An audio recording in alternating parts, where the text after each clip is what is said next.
Hello everyone, आज हम लोग बातचीत करेंगे फिरोज शाह तुगलक के साथ कैसे दिल्ली सल्तनत का पतन शुरू होता है। फिरोज शाह तुगलक, उसके बाद फिर सैयद वंश, फिर उसके बाद लोदियों का इतिहास, और लोदियों के बाद से दिल्ली सल्तनत का पतन हो जाता है। तो आज दिल्ली सल्तनत का पतन हम लोग करेंगे। मिलते हैं।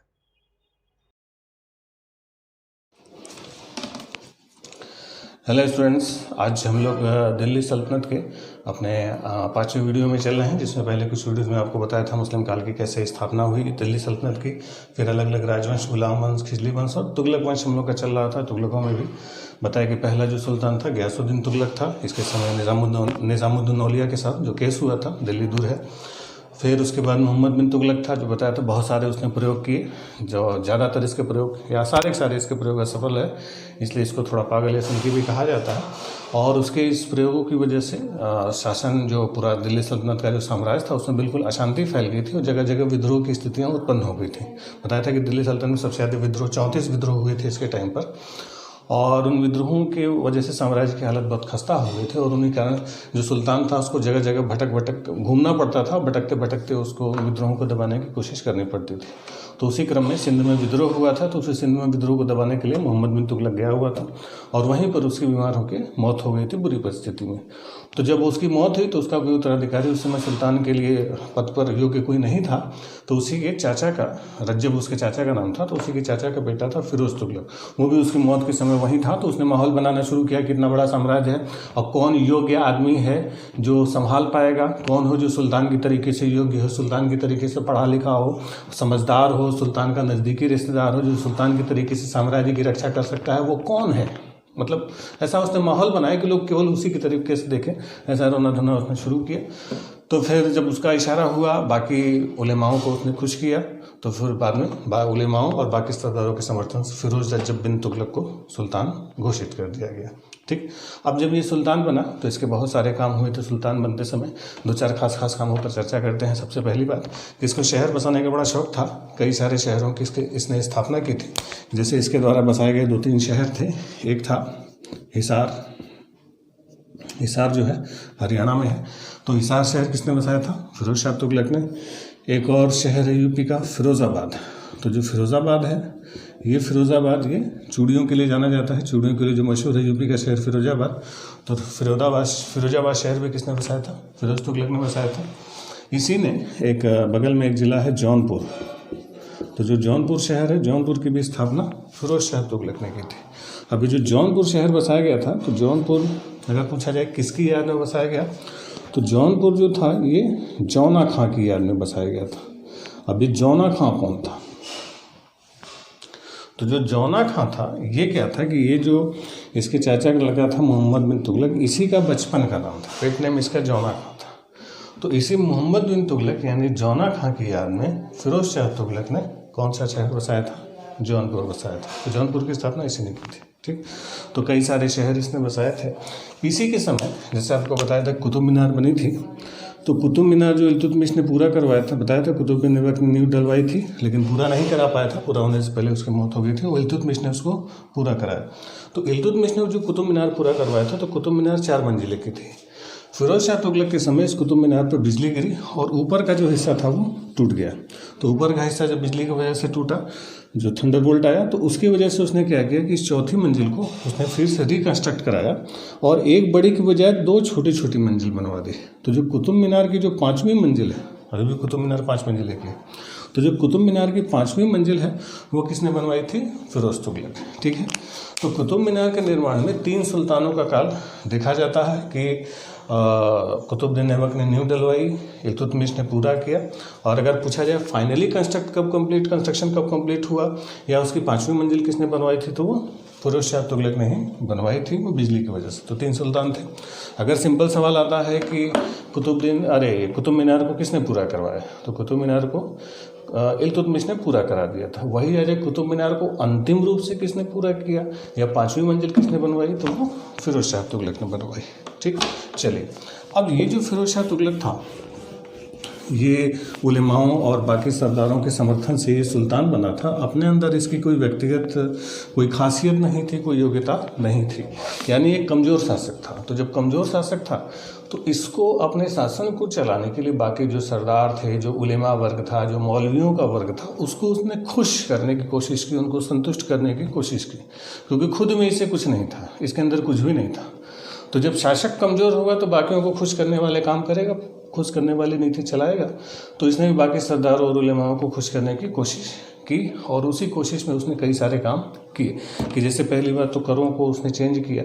जैसे पहले क्या होता था कि सुल्तानों ने ढेर सारे कर लगाए थे, उन सारे करों को उसने हटा दिया, और 23 में से जो इस्लाम में मान्यता प्राप्त केवल 4 कर होते थे। जैसे पहले दिन आपको बताया था 4 प्रकार के कर होते थे, जजिया, ज़कात, खुम्स और खराज। तो जो जजिया, ज़कात, खुम्स और खराज केवल 4 ही इस्लामिक कर इसने लगवाए थे, बाकी सारे करों को हटा दिया। इसमें से भी जो जजिया कर होता था, जजिया के बारे में बताया था आपको कि सबसे पहले मोहम्मद बिन कासिम ने भारत में जजिया लगाया था। तो जब जजिया लगता था तो जजिया सब पर लगता था, लेकिन एक वर्ग था जो जजिया से बचा हुआ था, वो वर्ग था ब्राह्मणों का। ब्राह्मणों पर जजिया नहीं लगता था, लेकिन उलेमाओं को खुश करने के लिए फिरोज तुगलक ने क्या किया कि ब्राह्मणों पर भी जजिया लगा दिया। तो पहला सुल्तान कौन था जिसने ब्राह्मणों पर भी जजिया लगाया? तो वो फिरोज शाह तुगलक था। ठीक, चलिए, इसके अलावा उसने जो बाकी के मंदिर थे, कुछ उड़ीसा का जो पुरी का जगन्नाथ मंदिर है उसको तोड़ा, हिमाचल का ज्वाला देवी का मंदिर था उसको तोड़ा। ये सारे काम उसने खलीफाओं और जो इनके उलेमा वर्ग थे उसको खुश करने के लिए किए। हालांकि इसके अलावा कुछ उसने ढंग के भी काम किए थे। ढंग के काम करने का मतलब है कि इसने क्या किया था कि कई सारे ऐसे डिपार्टमेंट, कई सारे ऐसे विभाग बनवाए जिससे लोगों का भला हो सकता था। लोगों का भला होने का मतलब है कि जब आपको अलाउद्दीन खिलजी पढ़ा रहे थे तो बताया था कि अलाउद्दीन खिलजी ने सिपाहियों को नगद वेतन देना शुरू किया, सैलरी बेस्ड आर्मी रखी थी। पहले सिपाहियों को ज़मीनों का टुकड़ा मिलता था, अब अलाउद्दीन खिलजी ने सिस्टम बदल दिया और सिपाहियों को ज़मीन की बजाय कैश में पेमेंट करना शुरू कर दिया। तो जब अलाउद्दीन खिलजी ने अपने सिपाहियों को नगद वेतन देना शुरू किया, कैश पेमेंट करना शुरू किया, तो इससे सिपाहियों की समस्याएं बढ़ गई थी। बढ़ कैसे गई थी कि जैसे पहले क्या होता था कि सिपाहियों को ज़मीनों का टुकड़ा मिलता था, सिपाही अपनी खेती बाड़ी करते थे, फिर सेना में जाके लड़ते थे, फिर बाद में कभी घायल हो गए या हाथ पैर कट गया या बुजुर्ग हो गए, रिटायर हो गए, अब लड़ने की हालत में नहीं है, तो वापस वो लोग ज़मीनों पर लौटते थे, अपना गुजर बसर कर लेते थे। लेकिन अब जब अलाउद्दीन खिलजी ने कैश पेमेंट का सिस्टम ला दिया तो सिपाही जब तक सेना में रहता था तब तक तो उसको सैलरी मिलती थी, जहाँ सेना से हटा या हाथ पैर कटा या घायल हो गया या लड़ने की हालत में नहीं रहा तब उसको सैलरी मिलनी बंद हो जाती थी, तब उसका जीवन बड़ा बर्बाद हो जाता था। तो ये पहला सुल्तान था जिसने अपने बुजुर्ग सिपाहियों की तरफ भी ध्यान दिया। और जैसे आज हमारी सरकार सिपाहियों को पेंशन देती है, तो पेंशन वाला सिस्टम इसी ने शुरू किया था और अपने बुजुर्ग सिपाहियों के लिए एक विभाग बनवाया था, दीवान इस्तेहाक, दीवान इस्तेहाक। तो ये जो दीवान इस्तेहाक था ये कैसा डिपार्टमेंट था? ये पेंशन का था, बूढ़े सिपाहियों को पेंशन देता था। ये फिरोज तुगलक ने ही बनवाया था दीवान इस्तेहाक। इसके अलावा इसने इसके जो गरीब उस समय के गुलाम थे, गरीब गुलामों की संख्या बहुत ज़्यादा बढ़ गई थी, तो उसी गरीब गुलामों की देख रेख के लिए एक विभाग बनवाया था, दीवान बंदगान। तो जो दीवान बंदगान डिपार्टमेंट था ये गरीब गुलामों की देख रेख के लिए बनवाया था, और इसके समय गुलामों की संख्या सबसे ज़्यादा बढ़ गई थी। सोचिए, फिरोज शाह तुगलक के समय गुलामों की संख्या 1,80,000 तक बढ़ी हुई थी। तो अगर पूछा जाए सबसे ज़्यादा गुलाम किस सुल्तान के समय में थे, तो फिरोज शाह तुगलक के समय सबसे ज़्यादा सुल्तान होते थे। ठीक, सबसे ज़्यादा गुलाम होते थे। ठीक, तो उन्हीं की देख रेख के लिए अलग से विभाग उसको बनवाना पड़ा था, जिसको कहा जाता है दीवान बंदगान। और इसने क्या किया कि समाज की जो गरीब मुस्लिम बच्चियां होती थी, जो बुजुर्ग होते थे, उनकी देख रेख, उनकी सहायता के लिए, मुफ्त में मदद करने के लिए, जैसे लोग होता है ना, आपने सुना होगा खैरात बांटते हैं। खैरात का मतलब किसी को मुफ्त में सहायता करना। तो बाकायदा खैरात बांटने के लिए इसने विभाग बनवाया था, दीवान खैरात, दीवान खैरात। तो दीवान खैरात जो था ये कैसा डिपार्टमेंट था, कैसा विभाग था? ये कल्याणकारी विभाग था, डिपार्टमेंट फॉर वेलफेयर। जो गरीब मुस्लिम बच्चियां होती थी उनकी शादी के लिए, जो बुजुर्ग होते थे उनकी देख रेख के लिए उसने विभाग बनवाया था। ठीक, और इसने 1-2 काम और शुरू किए थे। माना जाता है कि इसने 1200 पेड़ों का बगीचे लगवाए थे, कई सारे बगीचों का इसने निर्माण किया था। नहरों की सिंचाई उसने शुरू की, और नहरों की सिंचाई पर हस्ब शर्ब नामक एक कर भी लगाया था। तो नहरी सिंचाई पर जो फसल होती थी, फसल का 10% जो टैक्स होता था वो सिंचाई कर के रूप में लोग ले लेते थे। ठीक, इसने एक सिक्का चलाया था जिसका नाम था शंशगनी। तो जो शंशगनी नाम का सिक्का होता था ये इसी ने चलाया था, और ये जो सिक्का होता था ये 6 जीतल के बराबर होता था। जीतल बताया था जो इल्तुतमिश ने चलाया था, तो 1 शशकनी बराबर कितना होता था? 6 जीतल का। तो शशकनी नाम का सिक्का किसने चलाया था? फिरोज शाह तुगलक ने चलाया था। ठीक, चलिए, ये जो फिरोज शाह तुगलक था इसने जो दिल्ली सल्तनत था उसके पतन में कहा जाता है कि बहुत महत्वपूर्ण भूमिका निभाई थी, क्योंकि फिर एक तो मोहम्मद बिन तुगलक ने वैसे ही साम्राज्य को बिल्कुल ऐसा फैला दिया था, वो संभाल नहीं पा रहा था, और दूसरे जो संभला हुआ थोड़ा बहुत जो ढांचा खड़ा था उसको ढहाने में सबसे बड़ा योगदान फिरोज शाह तुगलक का था। क्योंकि इसने क्या किया कि जो इसके सरदार होते थे, जो उलेमा होते थे, इवन सिपाहियों तक के पद को वंशानुगत कर दिया था, हेरिडिटरी कर दिया था कि अगर पिता फौज में सेना में है तो उसका बेटा भी सेना में रहेगा, वो मर गया तो उसकी जगह उसका बेटा हो सकता है, अगर बेटा नहीं तो वो गुलामों को भी अपनी जगह सेना में रख सकता था। और इसके समय जो सेना की हालत थी बहुत ख़राब हो चुकी थी, बिल्कुल अब वो लड़ने की हालत में नहीं रह गए थे, पुराने घोड़े हो चुके थे, घोड़ों को मतलब जो सिपाही होते थे कई बार होता था घोड़े जैसे होता है ना कि टेस्टिंग में पास नहीं हो पाते थे, तो उसने खुद अपने एक बुजुर्ग सिपाहियों को एक टंका उसने दिया था कि लाओ जाओ लेके जाओ दीवान के पास और उसको घूस दोगे तो तुम्हारा घोड़ा पास कर देगा। तो इस तरीके की हरकतों की वजह से जो इसका सैनिक सिस्टम था, इसका शासन प्रशासन था, बिल्कुल सड़ चुका था भाई, पूरा एकदम बिगाड़ चुका था ये। तो इसकी वजह से दिल्ली सल्तनत जो एक बड़ा सा सल्तनत इन सुल्तानों के समय हम देखते हैं उसका जो पतन था, डिक्लाइन था, वो स्पष्ट रूप से बिल्कुल क्लियर कट दिखाई देता है किसके समय से? फिरोज तुगलक के ही समय से दिखाई पड़ता है। क्योंकि जब सुल्तान राजा सबको खुश कर रहा है यानी उसकी स्थिति ठीक नहीं है, और इसी ने स्थिति को बिगाड़ना शुरू कर दिया था। तो सल्तनत की जो हालत ख़राब हुई तो उस हालत को बिगाड़ने में हालांकि शुरुआत मोहम्मद बिन तुगलक ने कर दी थी, लेकिन बड़ी भूमिका किसकी आप कह सकते हैं? यहाँ से फिरोज शाह तुगलक से इनकी हालत बिगड़नी शुरू हो गई। और जब 1388 में उसकी मौत हुई, बुरी हालत में उसकी मौत हो गई थी, बूढ़ा होकर मरा था, तो इसके बाद इसके जो उत्तराधिकारी थे इससे भी बड़े नालायक थे, और फटाफट कई सारे 4-5 उत्तराधिकारी बारी बारी करके बने। उनका नाम एक एक करके हम लोग लिख सकते हैं। इसके बाद बना, जब ये मरा तो इसी का बेटा था गियासुद्दीन तुगलक शाह। गियासुद्दीन तुगलक शाह। अब ये जो गियासुद्दीन तुगलक शाह था ये केवल 1 साल तक रहा, सेकेंड, यानी इसका जो शासनकाल था 1388 से 1389 तक था, 1388 टू 1389। इसके बाद अबू बकर शाह था, वो भी केवल 1 साल रहा। अबू बकर ये भी केवल 1 साल रहा, 1389 टू 1319। ठीक, केवल 1-2 साल सुल्तान बदले थे। इसके बाद था मोहम्मद शाह थर्ड, वो 3-4 साल था। मोहम्मद शाह तृतीय, मोहम्मद शाह थर्ड, 1390 से 1394 तक था। ठीक, और इसी के बाद बना फिर अलाउद्दीन सिकंदर शाह। अलाउद्दीन सिकंदर शाह, ठीक है। ये जो अलाउद्दीन सिकंदर शाह था इसका टाइम पीरियड 1394 से शुरू हुआ और 1394 में ही ये समाप्त हो गया। इसके बाद फिर आया नसीरुद्दीन महमूद जो लास्ट साबित हुआ। ये केवल 1394 तक ही रहा, कुछ ही महीने था इसका मतलब। अगला सुल्तान बना नसीरुद्दीन महमूद।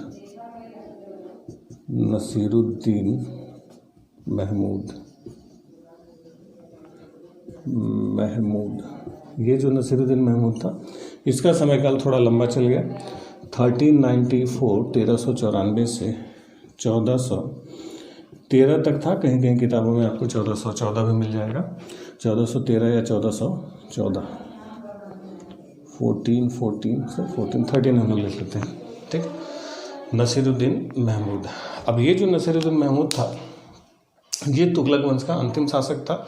अब इसका शासनकाल थोड़ा लंबा इसलिए था कि ये सुल्तान केवल नाम का था, कहीं इसका कुछ कंट्रोल नहीं था। कहा जाता है कि यही वो सुल्तान था जिसका साम्राज्य दिल्ली से पालन तक फैला हुआ था। पालन भी दिल्ली में ही, मतलब पूरा केवल दिल्ली समझ लीजिए, थोड़ा सा इलाका। तो इस थोड़े क्षेत्र में सुल्तान था। तो इसके समय सल्तनत की इतनी कमजोरी बढ़ चुकी थी कि अब तक जैसे बताया कई सारे मंगोल हमले भारत में होते थे, लेकिन सुल्तान उन मंगोलों को बाहर तक ही रोक लेते थे। मंगोलों की एंट्री भारत में नहीं हो पाती थी। पहली बार ऐसा हुआ कि जब मंगोल भारत में अंदर तक आए और दिल्ली तक लूटा गया, तो मंगोलों का जो पहला दिल्ली को ढंग से लूटने वाला आक्रमण था वो इसी के समय हुआ था। और वो आक्रमण था 1398 में तैमूर का। जो तैमूर, लंग कहीं कहीं लिखा रहता है, लंग का मतलब वो पैर से लंगड़ा था, खाली आप तैमूर भी कह सकते हैं।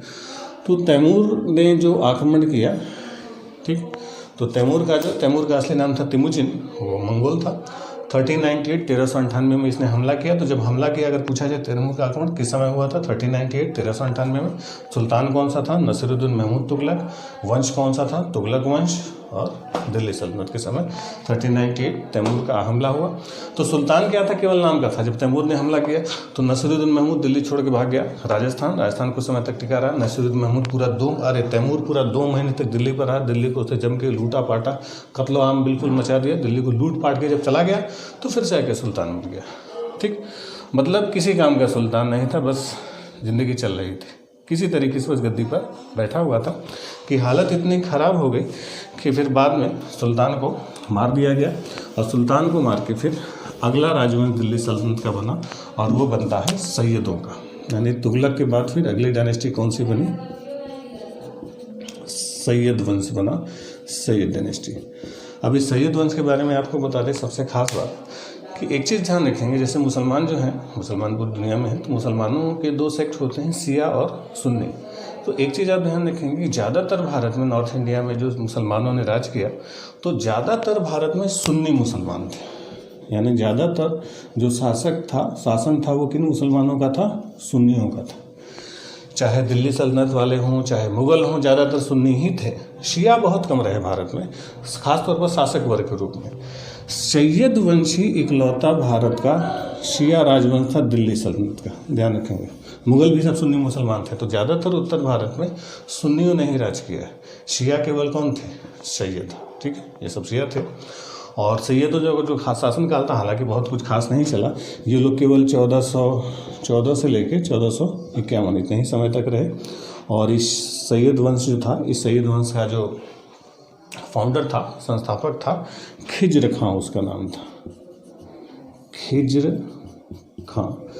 तो जो खिज्र खां था, इसका टाइम पीरियड जो था 1414 से 1421, 1414 से 1421 तक था।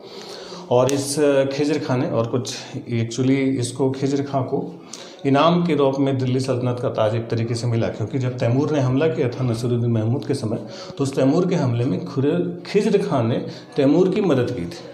तो उसी मदद के बदले में इसको दिल्ली की गद्दी मिल जाती है। हालांकि इसको तैमूर ने भी स्वीकार कर लिया था कि तुम सुल्तान के तरीके से रह सकते हो, लेकिन इसने सुल्तान की उपाधि धारण नहीं की। इसने जो टाइटल अडॉप्ट की थी वो अडॉप्ट की थी रैयत-ए-आला। तो पूछा जाए रैयत-ए-आला की उपाधि किसकी थी, तो वो उपाधि थी खिज्र खां की थी। ठीक है, चलिए इसके बाद अगला जो इस समय का सुल्तान बना मुबारक शाह।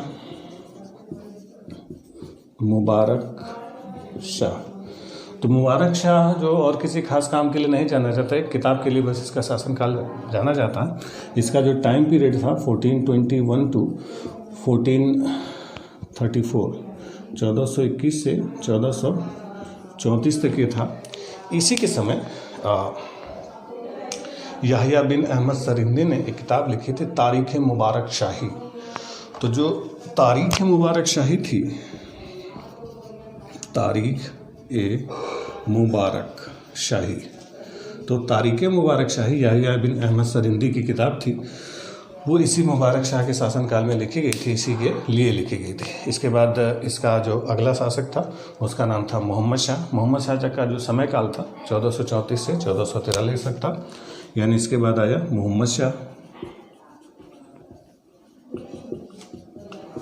1434 टू 1443।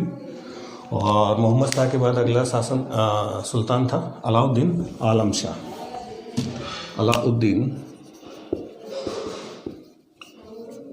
आलम शाह,